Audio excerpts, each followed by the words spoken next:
Сәлеметсіздер ме 5-ші сынып оқушылары? Қазақ тілі сабағын бастаймыз. Сабақтың тақырыбы табиғаттың құпия сырлары, сапалық және қатыстық сын есімдер.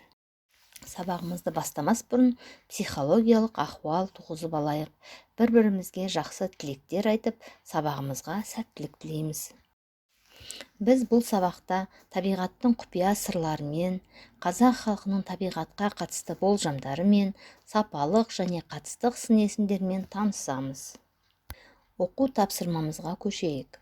Бірінші тапсырма 178-ші беттегі мәтінді барлығымыз түсініп оқимыз. А тапсырмасы сұрақтарға жауап береміз. Бірінші тапсырма. Қазақ халқы ежелден-ақ аспан әлемінің құпиясын жақсы білген.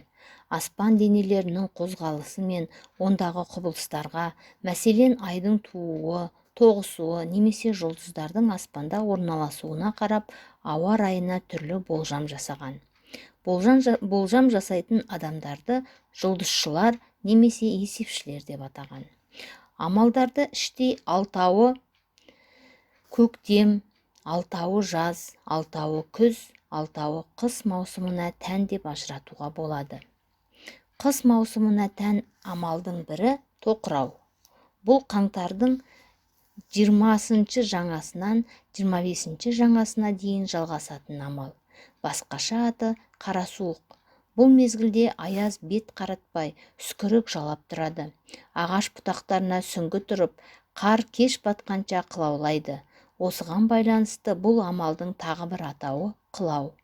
Есепшілер осы амалдан бастап күн ұзарады деп санайды. Көктемнің 3-ші айы мамырдың алғашқы 10 күндігінде 1-2 күнге созылған суық болады. Бұл дала құстарының балапан шығарған кезі.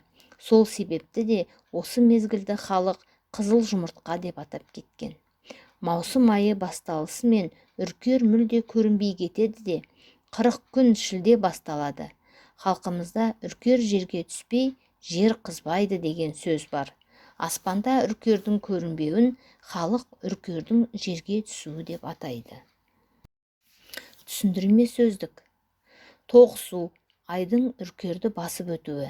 Амал, жыл мезгілдерінде тұрақты қайталанып тұратын күн райының ерекше құбылыстары. Үскірік, бет қаратпайтын қатты аяз. Сүңгі, сүйірленіп мұз боп қатқан тамшы. Қылау, ұшқындап жауатын ұсақ қар. Мәтінді түсінсек, енді сұрақтарға жауап беріңіздер. Бірінші, есепші деген кім және ол немен айналысқан? Амал деген не және оған қандай белгілер тән? Қылау амалы қашан болады және оның белгілері қандай? Төртінші, қызыл жұмыртқа деген тіркес қалай пайда болған? Үркер жұлдызы қай маусымда жерге түседі және ол кезде табиғатта қандай өзгеріс болады? Сіздер сұрақтарға дұрыс жауап бердіңіздер. Енді мәтінмен жұмыс жасаймыз. Тірек сөздерді жазамыз. Тірек сөздер дегеніміз мәтіннің мазмұнына негіз болып тұрған сөздер немесе сөз тіркестері. Балалар, енді өзімізді тексеріп көрейік. Амал, аспан әлемі, жұлдызшылар, тоқырау, қызыл жұмыртқа, үркер, қыс, көктем, жаз, күз, дала құстары, қылау. Сіздерде де осындай сөздер бар деп ойлаймын балалар. Тілдік бағдар бойынша бүгін сын есімдермен танысамыз.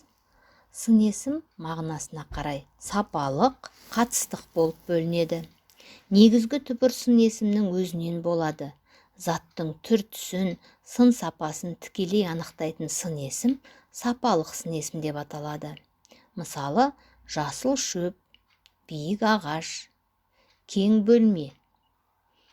Қатыстық сын есім дегеніміз зат есім, есімдік, етістік, үстеу сөз таптарына сын есім тудыратын жұрнақтар арқылы жасалған туынды сын есімдер. Заттың сын сипатын, әртүрлі белгісін басқа сөз табының қатысы арқылы білдіретін сын есімді қатыстық сын есім деп атайды. Мысалы, өнерлі жігіт, үлгілі оқушы. сапалық және қатыстық сын есімдер туралы сіздерге түсінікті болса, екінші тапсырманы орындайық. Мәтіннен сапалық сын есімдерді, қатыстық сын есімдерді, күрделі сын есімдерді жеке-жеке бөліп жазамыз. Іске сәт.